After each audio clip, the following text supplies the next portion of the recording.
Bismillahirrahmanirrahim. Assalamualaikum warahmatullahi wabarakatuh. Alhamdulillahirrabbilalamin. Allahumma salli ala Sayyidina Muhammadin wa ala alihi wa sahbihi wasalim azmain. Alhamdulillah, kami dari Yayasan Rubatul Khairat Kota Ternate di bawah pimpinan Al-Habib Abdurrahman bin Kamil As-Sagaf. Sementara ini kami lagi membangun gedung pondok pesantren Rubatul Khairat Madrasah Al-Ulya yang sementara dibangun, ya. Gedung lantai 3. Kami sangat membutuhkan dana infak dan sedekah dari jamaah bapak-bapak dan ibu-ibu. Bagi yang mau berinfak untuk melanjutkan pembangunan gedung pondok pesantren, bisa ditransfer di rekening Bank Syariah Indonesia atas nama Yayasan Rubatul Khairat. Nomor rekening 723563956. Terima kasih.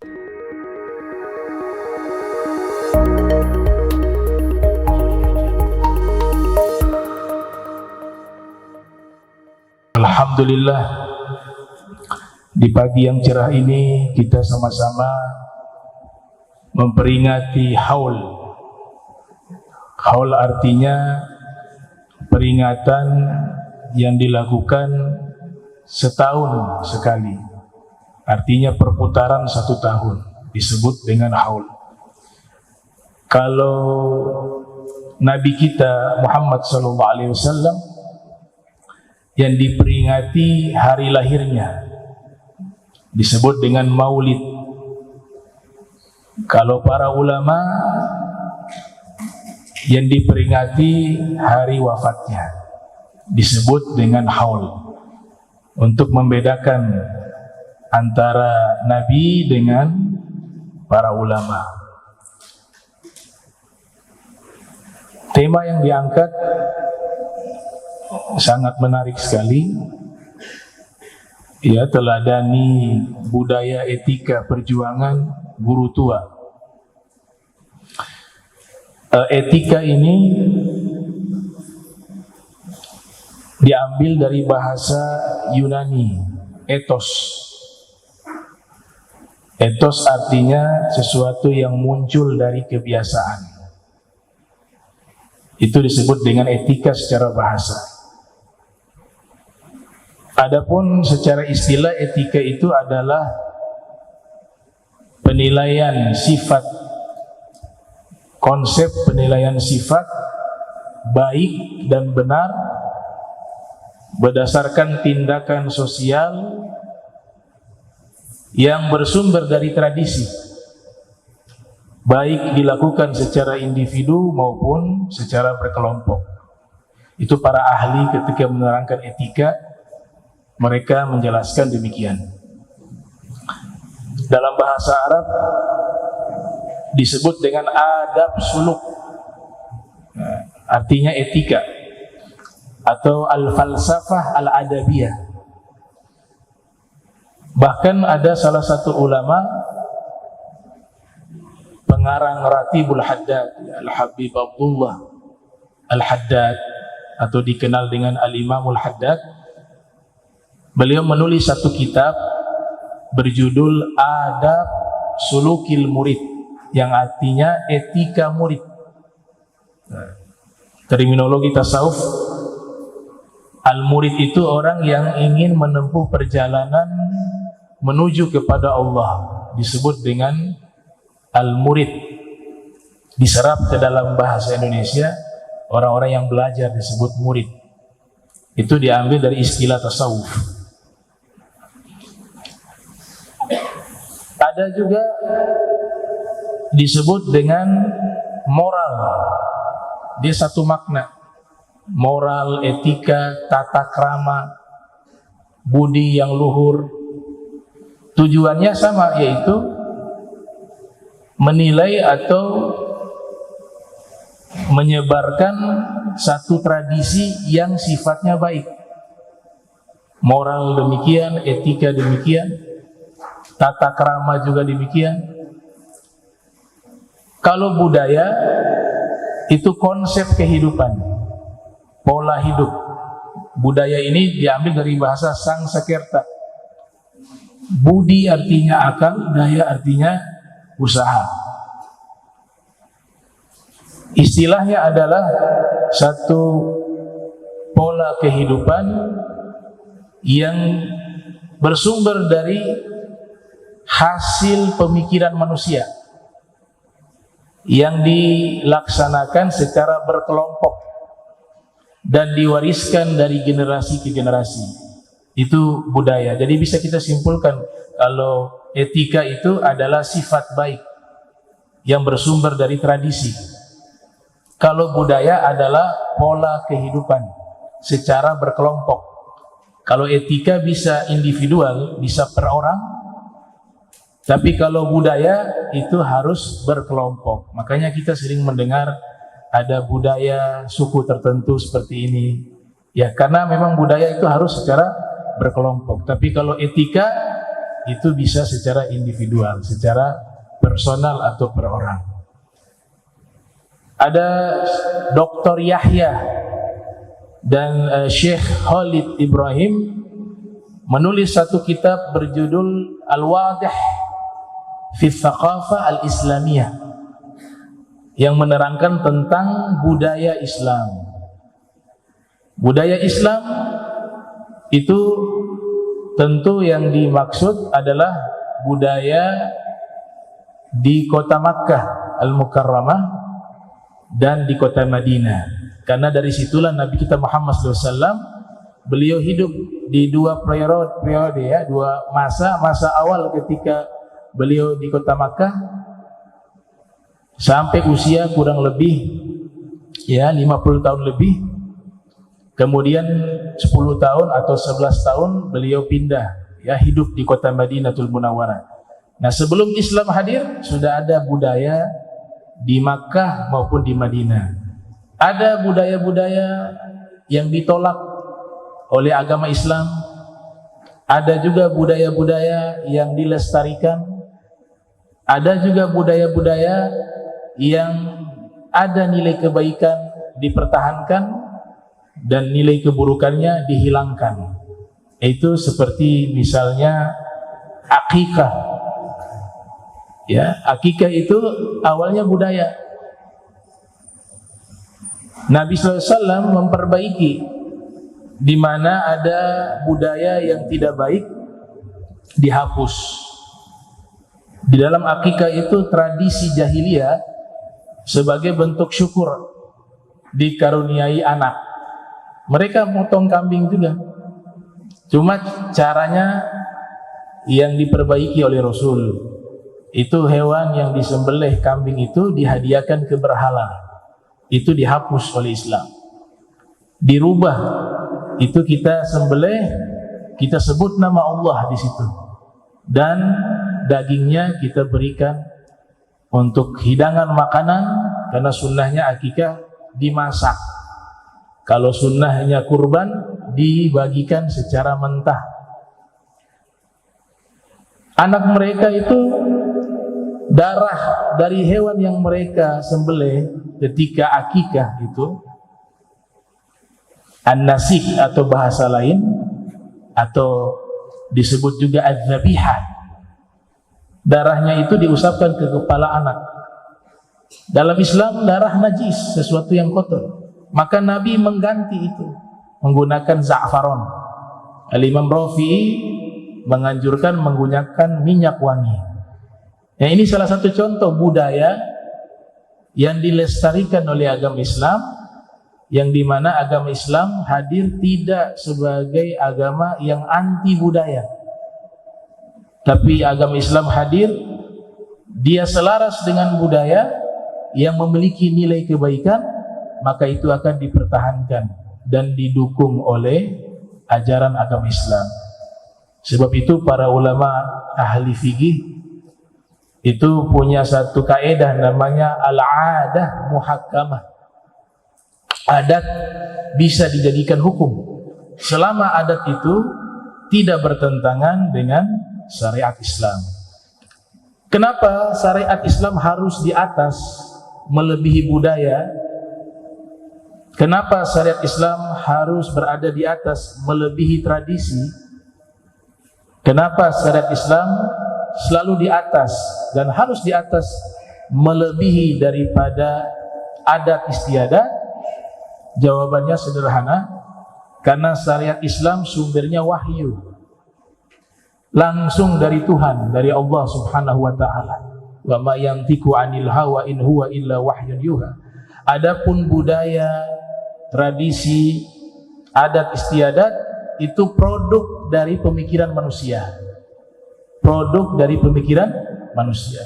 Yang kedua-duanya tujuannya itu ingin mencari satu kebaikan dan kebenaran. Maka selalu posisinya syariat di atas, budaya, tradisi itu di bawah. Dalam istilah agama kita disebut husnul khuluq. Husnul khuluq ini mencakup juga etika, mencakup juga budaya yang baik, mencakup juga moral, mencakup juga adat istiadat yang baik, tradisi. Semuanya itu ada dalam cakupan husnul khuluq, akhlak yang baik. Jadi kalau istilah dalam agama kita disebut dengan akhlak yang baik.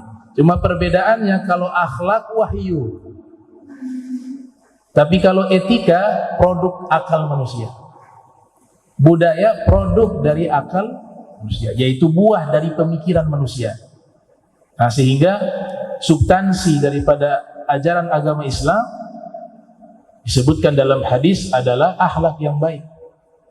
Dalam riwayat Nabi pernah ditanya, "Mad-din?" Apa itu agama? Maka Rasul menjawab, husnul khuluq. Esensi dari agama Islam adalah akhlak yang baik. Ditanya lagi untuk kedua kalinya, "Mad-din?" Apa itu agama? Dijawab oleh Rasul, husnul khuluq. Agama Islam adalah akhlak yang baik. Ditanya ketiga kali, Nabi menjawab dengan jawaban yang sama, bahwa esensi agama Islam adalah husnul khuluq, akhlak yang baik.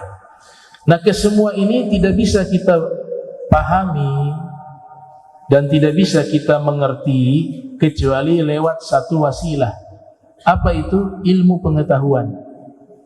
Kita gak bisa mengetahui akhlak yang baik menurut wahyunya Allah yang dicontohkan oleh Nabi Muhammad SAW, kecuali harus lewat ilmu, lewat belajar. Nah, inilah visi misi al-khairat.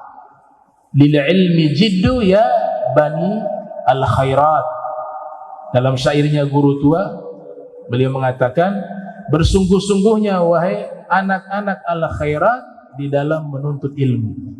Itu visi misi al-khairat, karena memang hukumnya kita harus memiliki ilmu sehingga kita bisa mengetahui akhlak yang terpuji itu seperti apa, akhlak yang tercela itu seperti apa.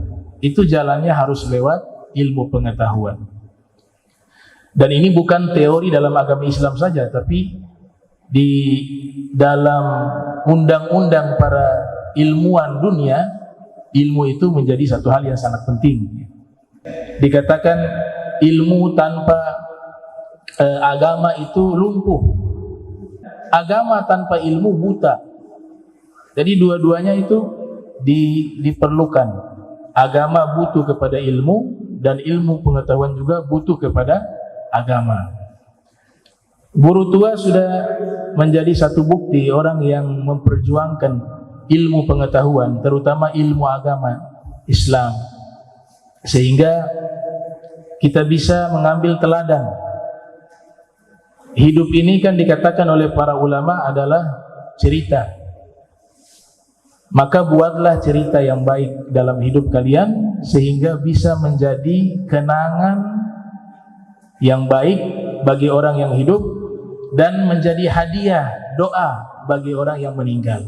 Itu yang diistilahkan dengan haul. Ada salah satu tokoh ulama ahli sastra Arab, namanya Ibnu Duraid Al-Azdi, wafat tahun 331 Hijriah. Di situ beliau katakan dalam syairnya, wa innamal mar'u haditsun ba'dahu fakun haditsan hasana liman wa'a. Seseorang itu hanya cerita. Kita nih semua nih ketika hidup di dunia ini sedang membuat cerita hidup kita.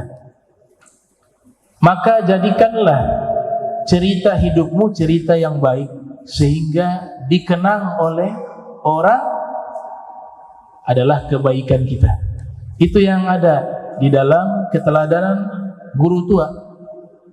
Kita kalau membaca managibnya guru tua tadi dibacakan oleh Ustadz Azhar, semua yang terdata adalah keteladanan.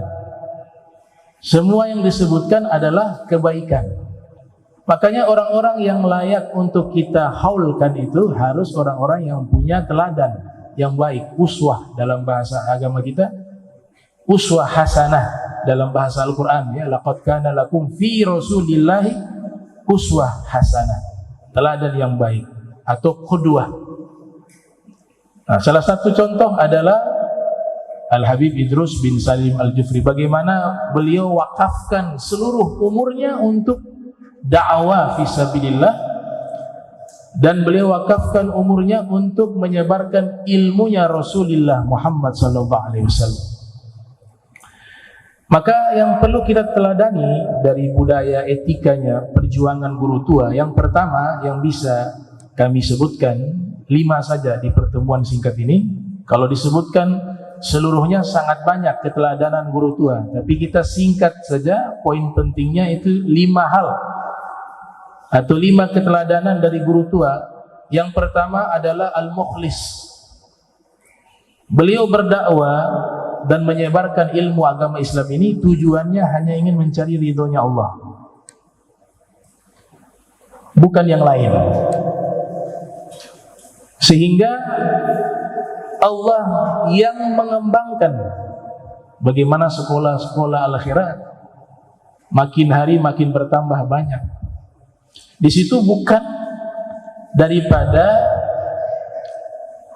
rencana ataupun usaha manusia, tidak, tapi Allah sendiri yang melanggengkan itu, mengembangkan itu. Karena sebab pendiri awalnya memiliki niat yang sangat ikhlas, tulus, maka dikembangkan oleh Allah Ta'ala.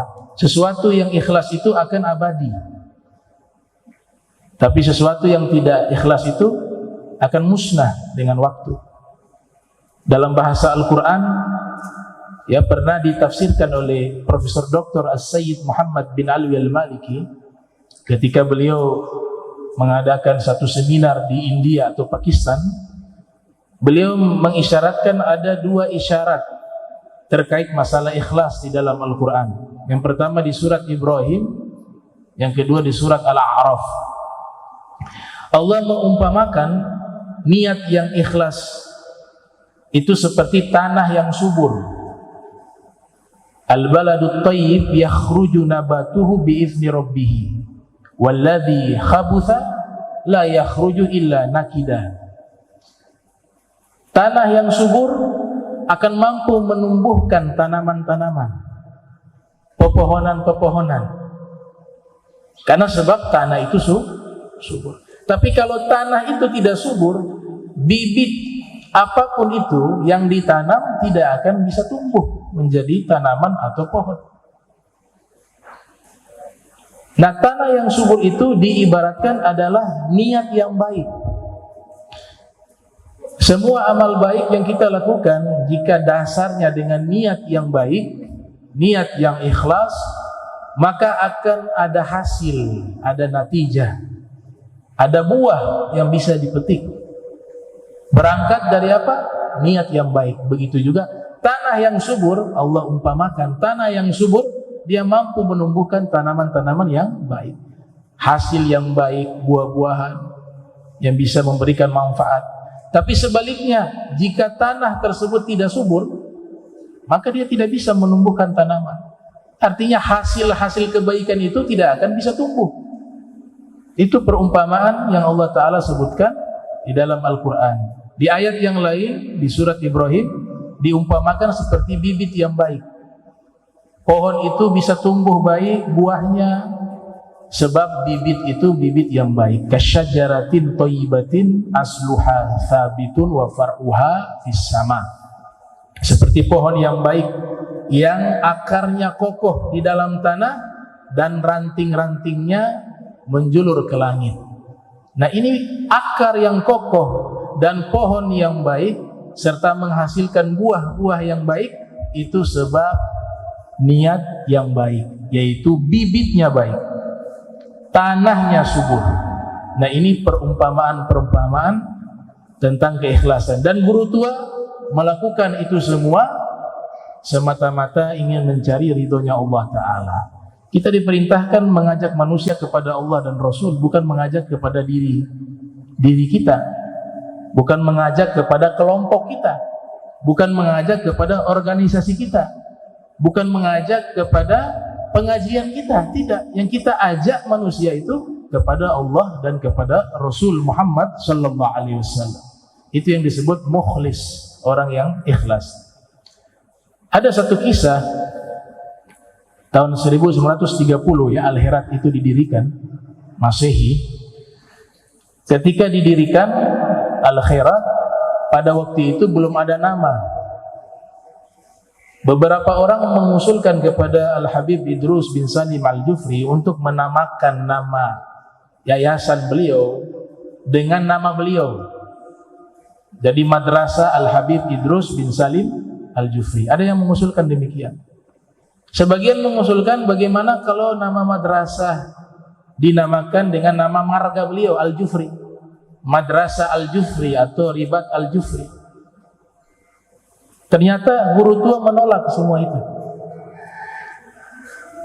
Alasannya adalah guru tua mengatakan bahwa beliau membangun sekolah bukan untuk keluarganya.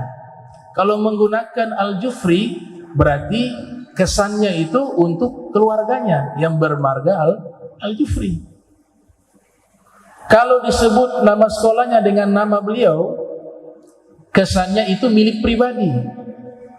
Maka guru tua memilih satu nama yang disebut dalam Al-Quran, fastabiqul khairati ilallah marji'ukum jami'ah.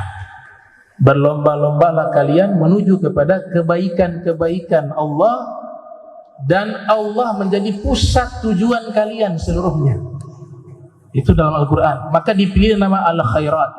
Ya, ulama tafsir Abu Ja'far Muhammad ibn Jarir At-Tabari, beliau menafsirkan makna Al-Khairat di ayat tersebut artinya Al-A'mal As-Salihah, amal-amal soleh.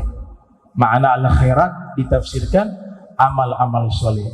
Ditafsirkan oleh Al-Imam Muhammad Ibnu Jarir At-Tabari yang lahir tahun 224 Hijriah, wafat 310 Hijriah. Dalam tafsirnya Jami'ul Bayan.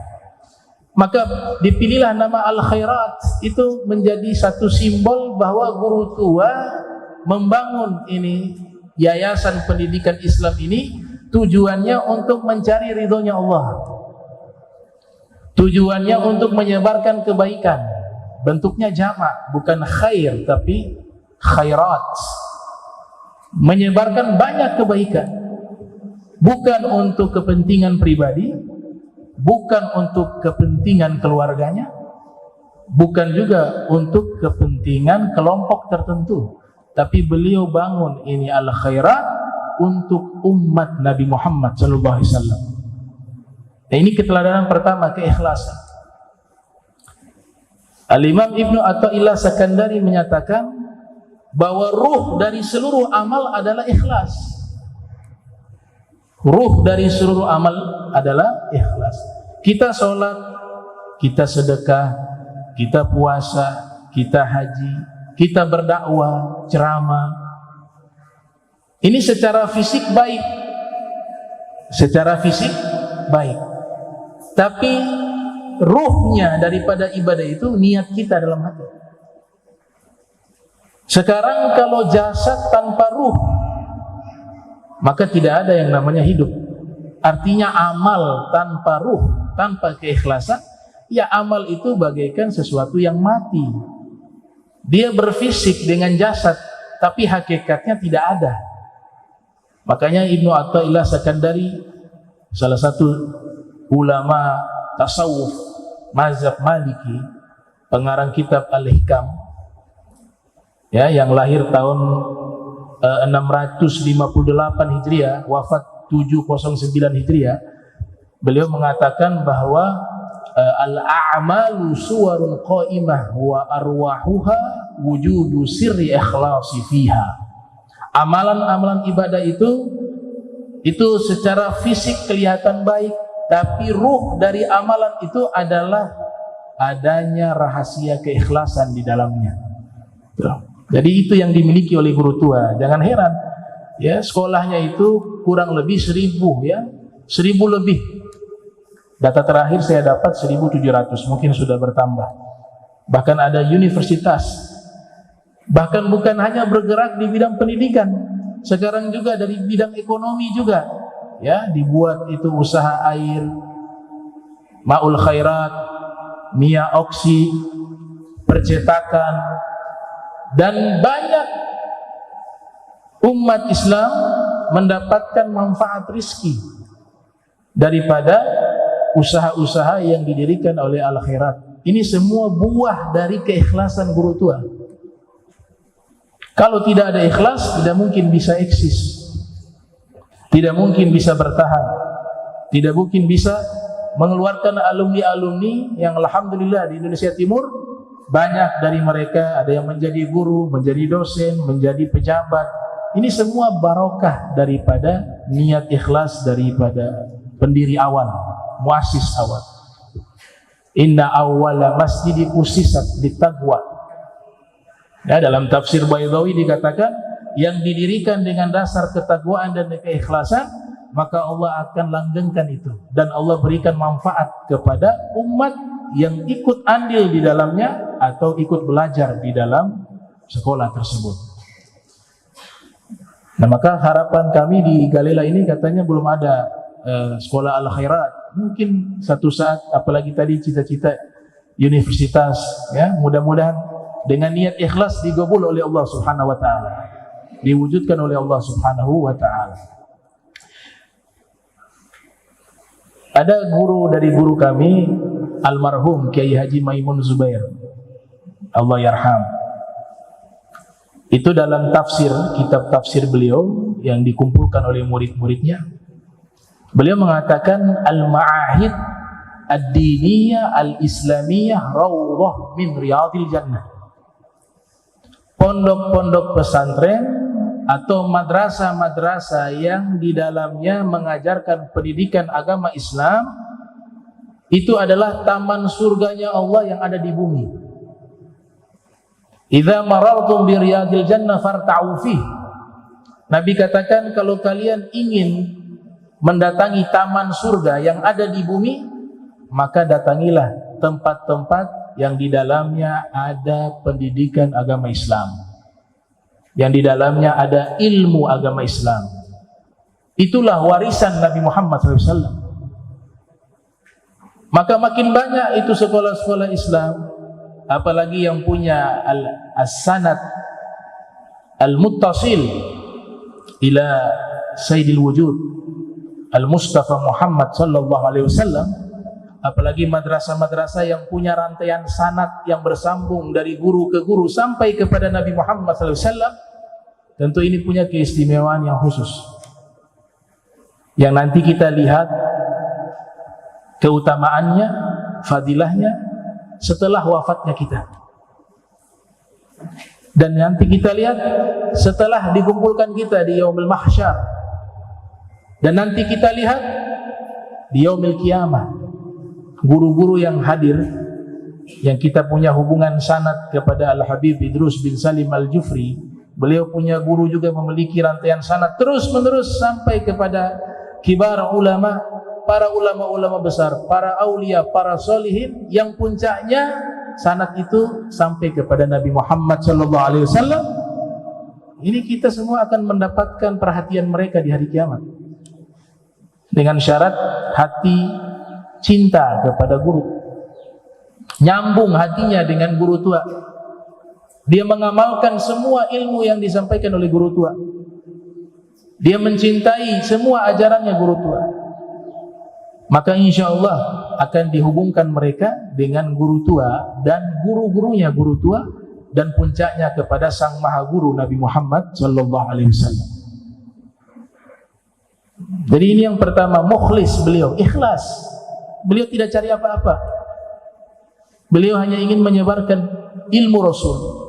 Dan amalan yang paling membuat hati Nabi bahagia adalah amalan menyebarkan ilmu agama Islam. Al-Habib Ali bin Muhammad Al-Habsyi mengatakan, ma syai yasurru qalban nabi mithlu nasril ilm wa tablighi wal amali bih. Tidak ada sesuatu yang paling menggembirakan hati Nabi Muhammad seperti menyebarkan ilmu agama Islam, menyampaikannya dan mengamalkannya. Lantas ilmu-ilmu lain bagaimana? Ilmu matematika, ilmu kimia, ilmu biologi, ilmu ekonomi.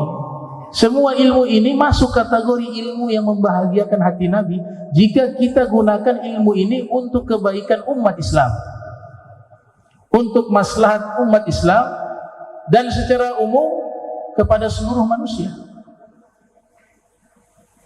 Masuk ke dalam ilmu tersebut. Ilmu akhirat juga bisa masuk kepada ilmu yang tidak mendatangkan kebaikan. Bisa menjadi ilmu yang justru menjadi ilmu yang membawa dosa. Ilmu agama juga bisa, jika ilmunya dia gunakan untuk kepentingan pribadi, untuk memperkaya diri, untuk meminta-minta, untuk mencari ketenaran, untuk mencari hal-hal yang sifatnya duniawi.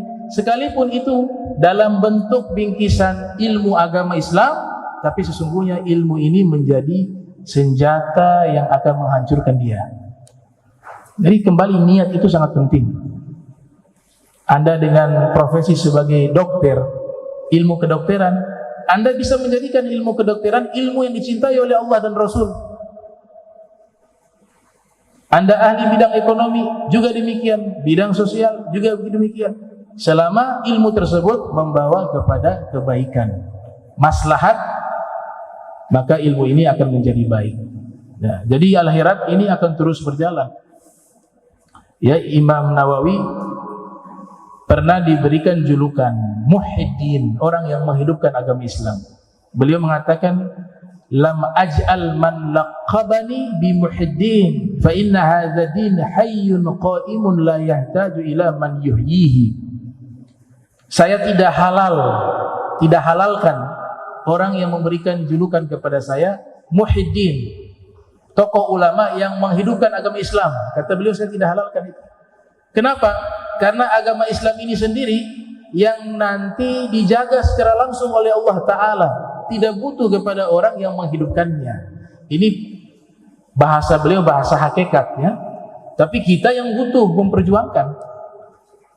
Intan surullah yansurkum wa yuthabbit aqdamakum. Jika kalian menolong Allah, Allah gak butuh pertolongan kita. Ditafsirkan, jika kalian menolong agama Allah, niscaya Allah akan menolong kalian. Jadi makna kita menolong agama Allah, hakikatnya Allah tidak butuh pertolongan. Begitu juga agama Islam tidak butuh pertolongan. Allah yang akan besarkan. Tapi kita sebagai hamba ingin membuktikan ketaatan kita kepada Allah, kita harus berjuang. Itu untuk diri kita manfaatnya, bukan untuk Allah. Sama halnya kita memperjuangkan al-akhirat, itu bukan untuk guru tua, itu untuk Allah dan untuk Rasul Muhammad SAW. Guru tua memfasilitasi, dan guru tua sudah punya maqam tersendiri yang istimewa di sisi Allah dan di sisi Nabi Muhammad SAW. Tinggal kita yang ingin meneruskan atau melanjutkan perjuangan beliau sehingga kita masuk bersama dalam saf beliau. Imam Ghazali, Hujjatul Islam, yang lahir tahun 450 Hijriah, wafat 505 Hijriah, beliau mengatakan kitab-kitab yang ditulis oleh para ulama atau buku-buku yang ditulis oleh para penulis, jika niatnya untuk mencari uang daripada penjualan buku tersebut, niatnya, maka tulisan itu tidak bisa bertahan lama.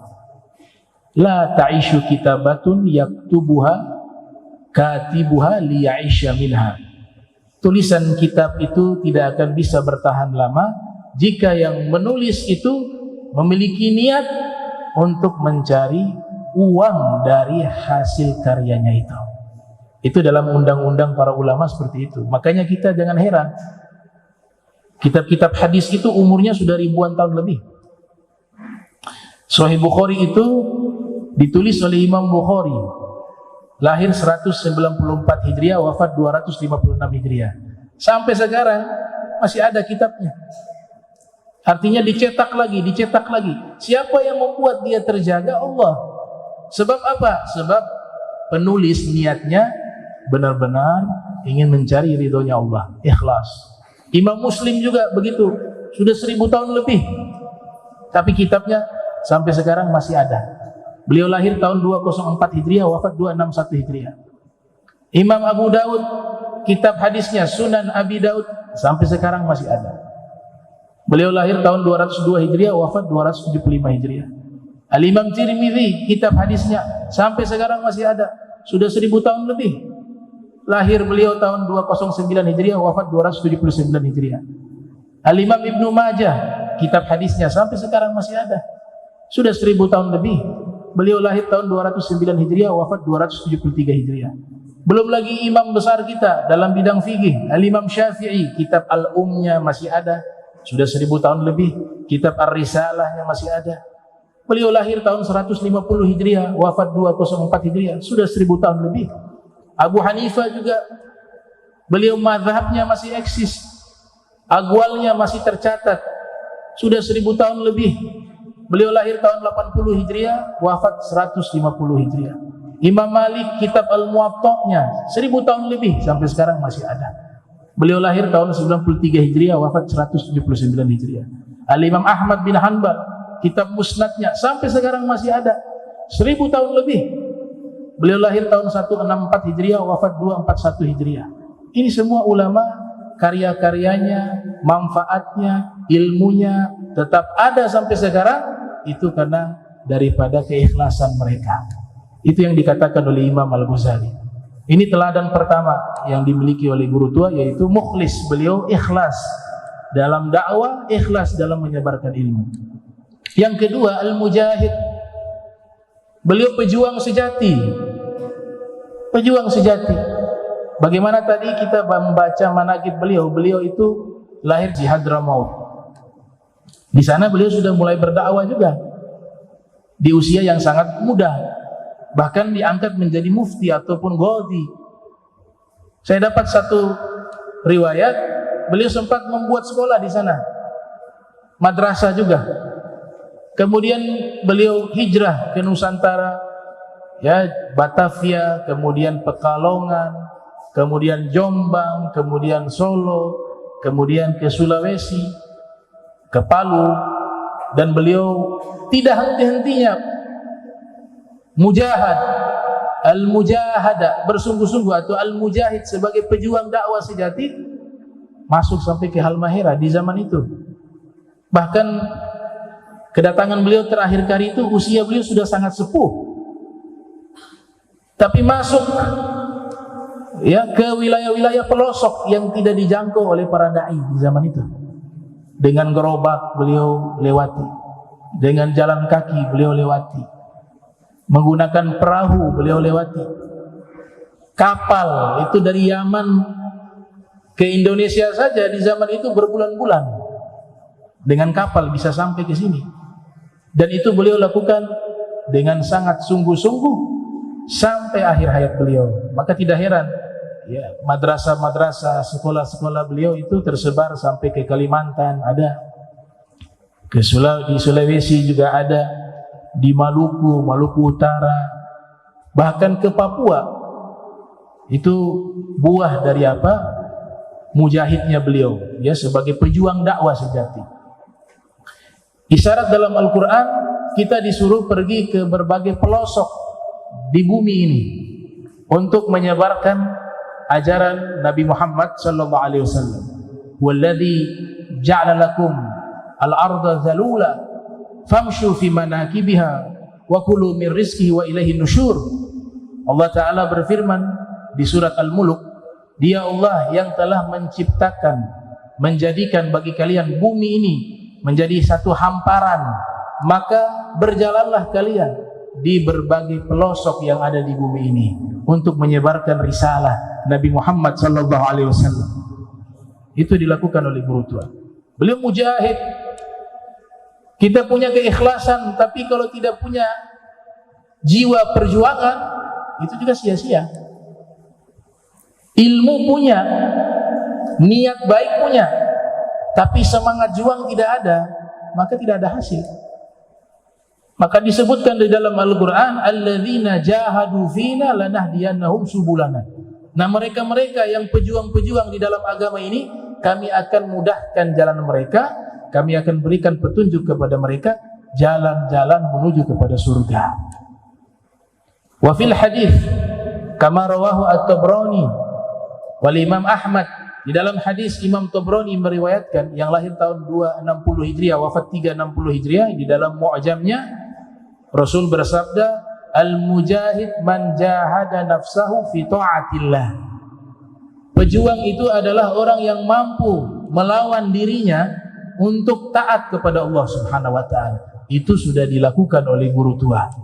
Perjuangan beliau tercatat baik secara lisan maupun tulisan. Luar biasa. Kita di zaman sekarang ini dai-dai dikasih fasilitas pakai mobil, nginap hotel. Tapi zaman itu, ya, bagaimana hal mahira zaman itu, beliau bisa masuk sampai ke Weda, sampai ke Tobelo, bahkan pernah mampir ke Galela. Belum lagi yang di Papua. Ada riwayat beliau sampai ke Papua. Belum lagi yang di Sulawesi yang begitu lebih besar lagi dari Halmahera. Itu dimasuki oleh beliau. Ini kalau tidak punya jiwa sebagai mujahid tidak akan mampu. Ya. Untuk di zaman sekarang saja ada beberapa cucu beliau, di antaranya Habib Segaf Al-Jufri, itu pernah mendatangi satu tempat di pelosok, apa di Sulawesi atau di mana, dan itu perjalanan sangat jauh, sangat jauh. Di dalam hatinya Habib Segaf mengutarakan dengan lisan, dia mengatakan, ini Habib saya, kakek saya pernah sampai tidak di tempat ini, karena dianggap ini tempat sangat jauh di zaman itu, zaman beliau, bukan di zamannya guru tua. Ternyata perjalanan sangat jauh itu ditempuh oleh Al-Habib Segaf. Sampailah di tempat itu, bertemu dengan tokoh masyarakat yang sepuh. Masuk di rumah tokoh masyarakat tersebut yang sudah sepuh, ternyata di situ ada foto guru tua. Begitu terkejutnya Habib Segaf. Dia saksikan, dia lihat, ini kok ada foto guru tua di sini. Maka pemilik rumah mengatakan, oh dulu ya Habib Idrus sudah sampai ke sini dakwah di sini. Sudah sampai di zaman Habib Idrus. Ini cerita sama persis dengan apa yang terjadi juga ya di kisah yang lain ya, diceritakan oleh salah satu tokoh di Maluku Utara, cerita yang sama. Dan ini saya rasa sangat banyak kisah-kisah semacam ini. Itu menunjukkan beliau memiliki jiwa pejuang, al-mujahid. Jadi tidak cukup hanya ikhlas saja, tapi harus ada jiwa pejuang. Keteladanan yang ketiga, beliau ini murabbi, bukan hanya muallim. Beliau ini bukan hanya sebagai guru yang mentransfer ilmu, tapi juga pendidik sejati. Di mana murid-muridnya, apalagi yang angkatan pertama itu semua menjadi ulama yang kapasitas keilmuannya luar biasa, tapi juga akhlak yang luar biasa dan memiliki wilayah di sisi Allah Subhanahu wa taala. Ini sebab apa? Sebab guru tua beliau bukan hanya mengajarkan ilmu, tapi juga mengajarkan akhlak. Beliau juga mengajarkan suluk tazkiyah nufus wa tazkiyatul qulub, mensucikan jiwa, mensucikan hati, sehingga murid-muridnya bisa sampai ke level tersebut. Dan banyak di antara mereka bukan hanya di wilayah timur, sampai di Pulau Jawa ada murid beliau membangun pondok pesantren Darut Tauhid. Itu buah daripada niat, perjuangan, daripada Al-Habib Idrus bin Salim Al-Jufri. Nah, murabbi, beliau sebagai sosok murabbi. Di zaman kita kehilangan sosok murabbi. Kalau guru banyak, orang pintar banyak zaman sekarang. Wah, sampai doktor. Ya, bahkan di luar negeri, di Mesir, ada yang di Sudan, ada yang di Hadramaut, ada macam-macam tempat ilmu agama ini. Di zaman kita orang-orang pintar itu banyak jumlahnya, bahkan bertaraf sebagai muallim, pengajar, alim, orang yang alim.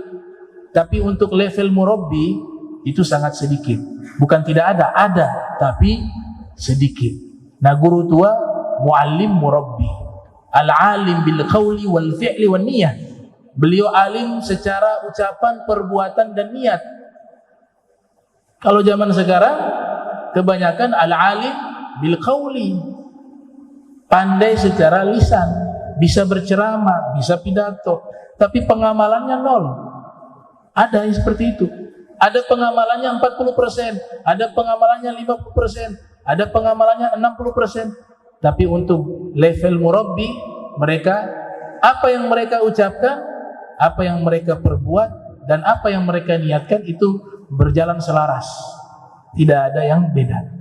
Kalau perbuatannya 100%, ucapan juga 100%, niatnya juga 100%, semua itu ditunaikan dengan sempurna. Itulah sosok murabbi. Laula murabbi ma'araftu rabbi.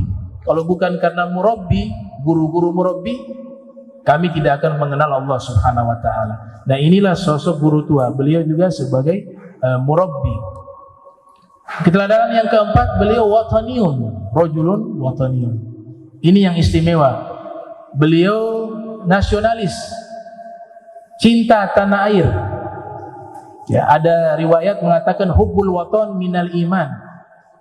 Cinta tanah air sebagian daripada iman. Al-Imam As-Sakhawi yang lahir tahun 831 Hijriah, wafat 902 Hijriah, dalam kitabnya Al-Maqasid Al-Hasanah mengatakan bahwa ini bukan hadis Rasul, tapi ucapan para ulama. Namun isi daripada ucapan tersebut, cinta tanah air sebagian daripada iman, itu adalah ajaran Nabi Muhammad SAW. Jadi agama kita mengajarkan cinta tanah air, hubbul watan. Nah, guru tua membuktikan itu. Bendera Indonesia merah putih, itu dalam riwayat bahwa guru tua mengusulkan agar bendera Indonesia itu berwarna merah dan putih sebelum bendera tersebut dijadikan bendera Indonesia. Surat tersebut disampaikan, dikirimkan kepada Hadratus Syekh Kiai Hasim Asy'ari, pendiri Nahdlatul Ulama. Karena beliau tadi disebutkan punya hubungan dekat dengan Kiai Hasim Asy'ari, ya, bahkan bermukim di Jombang selama 2 tahun bersama dengan Kiai Hasim Asy'ari. Pada waktu itu ada rapat nasional di Surabaya, dihadiri juga oleh Insinyur Soekarno. Surat itu sudah dikirimkan oleh Habib Idrus untuk mengusulkan agar bendera Republik Indonesia itu berwarna merah dan putih. Disampaikanlah surat tersebut kepada Insinyur Soekarno lewat Kiai Hasim Asy'ari. Maka dijadikanlah saran dari guru tua untuk menjadikan bendera Indonesia berwarna merah putih. Itu diterima oleh Insinyur Soekarno dan jadilah bendera Indonesia yang saat ini kita lihat berwarna merah dan putih. Ada juga yang berpendapat itu adalah inspirasi guru tua dari hadis Nabi Muhammad SAW. Ya, karena dalam hadis riwayat Imam Muslim, Nabi mengatakan, inna mulka ummati, sesungguhnya kerajaan umatku akan capai wilayah bagian paling timur.